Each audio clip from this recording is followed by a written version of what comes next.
आज एक नए चैप्टर के साथ हम लोग मिल रहे हैं जिसका नाम है मूविंग चार्जेस एंड मैग्नेटिज्म। अब देखिए लास्ट जो चैप्टर मैं पढ़ा रहा था अभी तक, वो पूरा का पूरा जो चैप्टर था वो किसका था? इलेक्ट्रिसिटी के अंदर आता है। अगर आपको थोड़ा बहुत भी ध्यान हो, जब मैं ये सारा स्टार्ट किया था तो एक छोटा सा एक मैप बनाया था मैंने, माइंड मैप। वहां पे अगर याद हो आपको तो मैंने लिखा था कि इलेक्ट्रिसिटी, ये जो पूरा का पूरा इलेक्ट्रिसिटी है ये मुख्यतः दो पार्ट में डिवाइडेड है। अगर थोड़ा सा रिकैप करा दूं ताकि अभी मैग्नेटिज्म का पहला लेक्चर है, थोड़ा सा याद आ जाए आपको। इलेक्ट्रिसिटी दो पार्ट में डिवाइडेड थी। एक को हमने कहा था इलेक्ट्रोस्टैटिक और एक को हमने कहा था इलेक्ट्रोडायनेमिक्स। अब इलेक्ट्रोस्टैटिक में आपने दो चैप्टर पढ़ा। एक का नाम था electric field, electric charges and field, electric charges and field, ये आपने पहला चैप्टर पढ़ा था। और दूसरा आपने पढ़ा electric potential and capacitor, electric potential and capacitance. और ये पूरा का पूरा चैप्टर में एक चीज जो आपने ध्यान दिया होगा, यहां पे जो हमारा चार्ज था वो किस पर था? रेस्ट पर रखा हुआ था। ये आप ऑलरेडी पूरा अब पढ़ चुके हैं, रेस्ट वाली कहानी। अब जब आप इलेक्ट्रोडायनेमिक्स में आते हैं, ये भी दो पार्ट में डिवाइड होता है। अब यहां पर चूंकि मेरा चार्ज रेस्ट पर है, इलेक्ट्रो मीन्स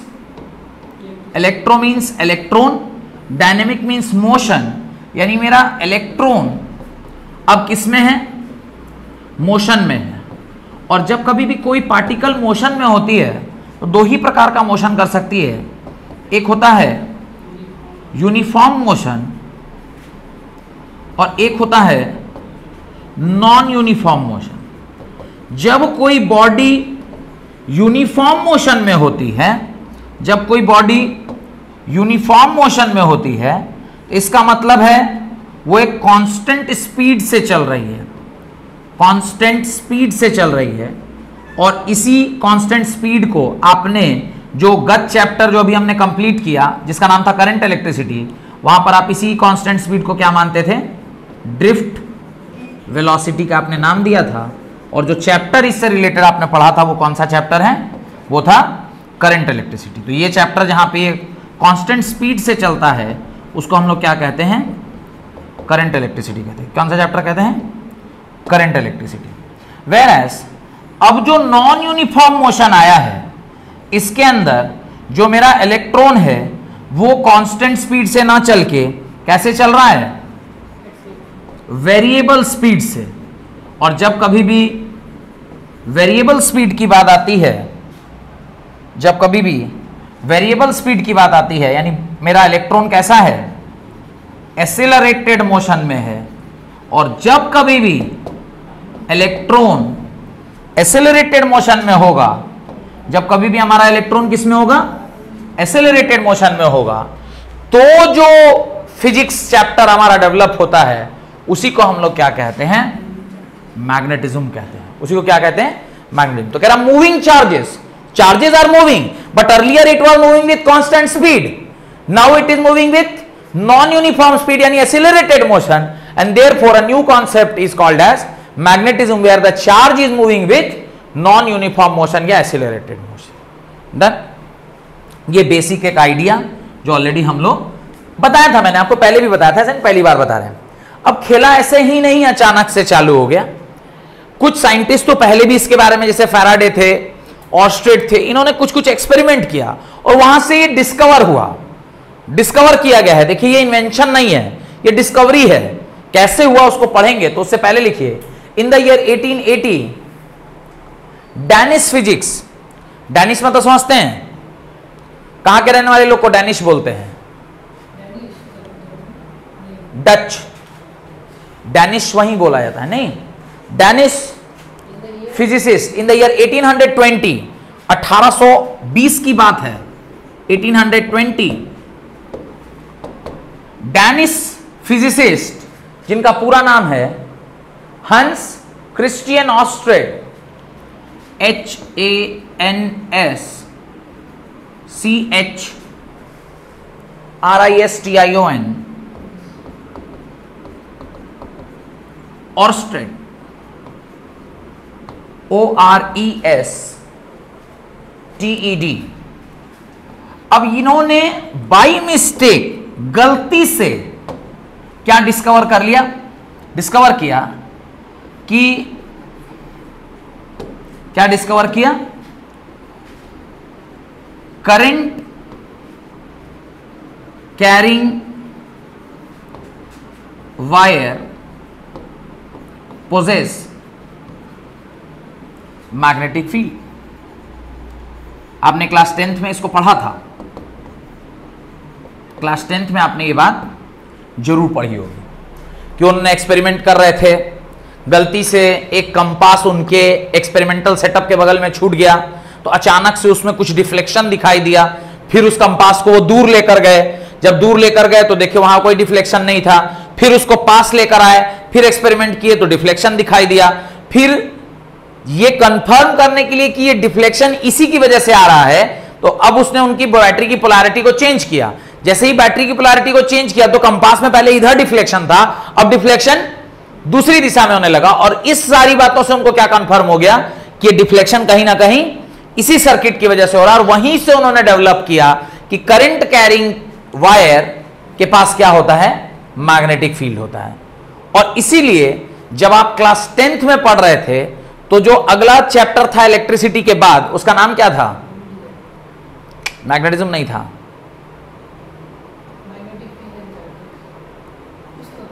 हाँ कुछ था, वो याद करिए ना क्या था 10th क्लास में जो आपने पढ़ा था,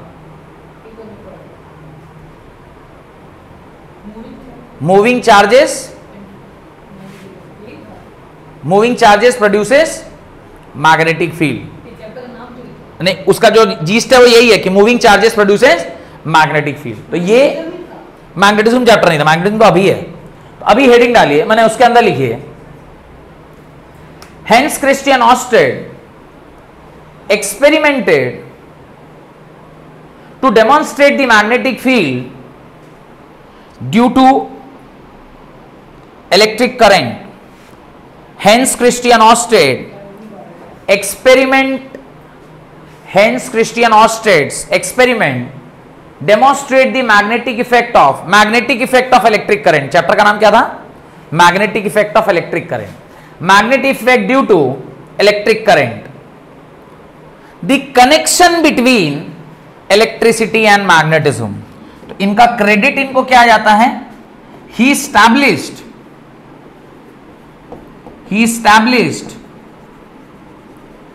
the connection between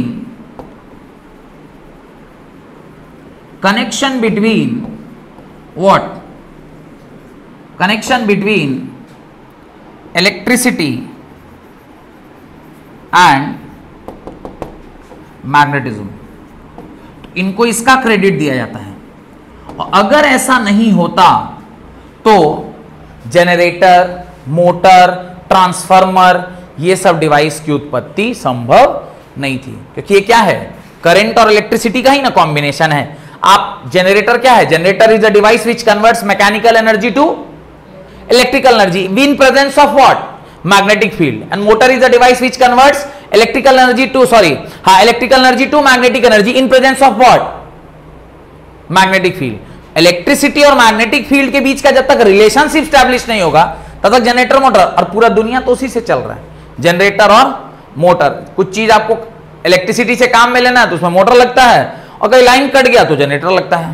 production of electricity generator, और production of electricity generator, and after production of electricity moving of fan motor. उधर प्रोड्यूस करिए और इसको मोटर से यूज करिए, इधर मोटर लगा कर नहीं यूज हो रहा है, तो अल्टीमेटली खेला पूरा इसी का है। लेकिन इसको पैदा करने वाले साइंटिस्ट का नाम, ये गलती से किए कि जानबूझ के किए, छोड़ दीजिए, पर अगर ये नहीं होते तो आगे का कहानी संभव नहीं था। आगे लिखिए, द ब्रांच ऑफ फिजिक्स। हाँ, एक फिर आगे भी बहुत साइंटिस्ट आए, फैराडे आए, जोसेफ हेनरी आए, वो सब किए, पर मेन मुख्यतः इन्हीं को इसका क्रेडिट देता है एस्टैब्लिशमेंट का। क्योंकि ये अगर गलती से नहीं, अब न्यूटन तो एप्पल को गिरते क्या, मैंने एप्पल उन्हीं, बहुत पहले से गिर रहा है एप्पल, पर देखे वही, तो क्रेडिट तो लोग न्यूटन का ही ना बोल रहा है, कहां बोल रहा है कि भाई किसी और का लॉ है, बोला आदित्य का लॉ है। हाँ तुम बहुत तेज हो, तो काहे नहीं तुम निकाल ले रहे हो कि दूसरा यूनिवर्स कहां पर है और उस पर क्या है, कहां तुम निकाल पा रहे हो? हाँ सब क्यों, अभी सब कुछ हो गया, अभी केमिस्ट्री स्टार्ट हुई है, बच्चा है केमिस्ट्री, अभी 2012 में एक्सपेरिमेंट हुआ गॉडली पार्टिकल ढूंढने का, अभी बहुत कुछ फिजिक्स में बाकी है होना। तुम वायरलेस करंट, बिना तार के करंट फ्लो करेगा, लोग रिसर्च कर रहा है इसके ऊपर, नहीं मरेगा ना। अब इलेक्ट्रोमैग्नेटिक इंडक्शन क्या है, वायरलेस नहीं है, कहा तुम उसमें तार लगाए हो लेकिन गर्म हो रहा है कि नहीं, समान हो रहा है, तो उसके बगल में तुम खड़ा तो मर जाते हो। सिंगापुर में या कई ऐसी कंट्रीज है जहां पर वायरलेस करंट ऑलरेडी इंप्लीमेंट हो चुका है, कोई वायर नहीं, बिना वायर के करंट एक जगह से दूसरे जाएगा। अच्छा वायरलेस इंटरनेट, पहले तो वायर से होता था, हम लोग लाइन लगाते थे, अब लाइन लगा रहे हैं क्या, ये अभी आया, अरे जियो ये आया, इंटरनेट की फैसिलिटी तो अभी आई ना वाईफाई की, पहले कहां था, लैन से होता था, जब तक तार नहीं घुसेड़िएगा काम नहीं बनेगा। तो जब वायरलेस इंटरनेट हो सकता है तो वायरलेस इलेक्ट्रिसिटी नहीं हो सकता है, पर रिसर्च करो तुम, नहीं हुआ है अभी, उसमें बहुत रिसर्च बाकी है। अच्छा ये जो कंडक्टिविटी है वायर की, सुपर कंडक्टर जिसको बोलते हैं, जीरो रेजिस्टेंस, -200 डिग्री सेल्सियस पे हुआ है, -200 डिग्री सेल्सियस पे तुम रूम टेम्परेचर पे बनाओ कि ऐसा हम वायर बना दें, ऐसे मटेरियल का बना दें में रेजिस्टेंस ही ना हो, no flow, no wastage of electricity, बहुत कुछ है अभी रिसर्च करने को, कर सब हो गया। हम तो पीएचडी जो कर रहा है फिजिक्स में सब पागल है। चलो लिखो, the branch of physics as a result of unification of electricity and magnetism, the branch of physics as a result of unification of electricity and magnetism is known as electromagnetism. Unification of electricity and magnetism is known as electromagnetism. Electromagnetism. Thus, magnetism due to the electric current in a conductor. Thus, magnetism due to electric current in a conductor is called electromagnetism. Thus magnetism due to electric current in a conductor,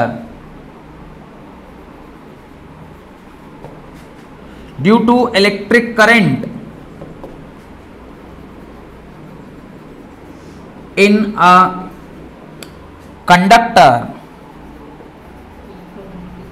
is called conductor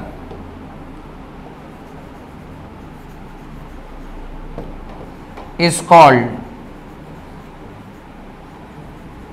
electromagnetism।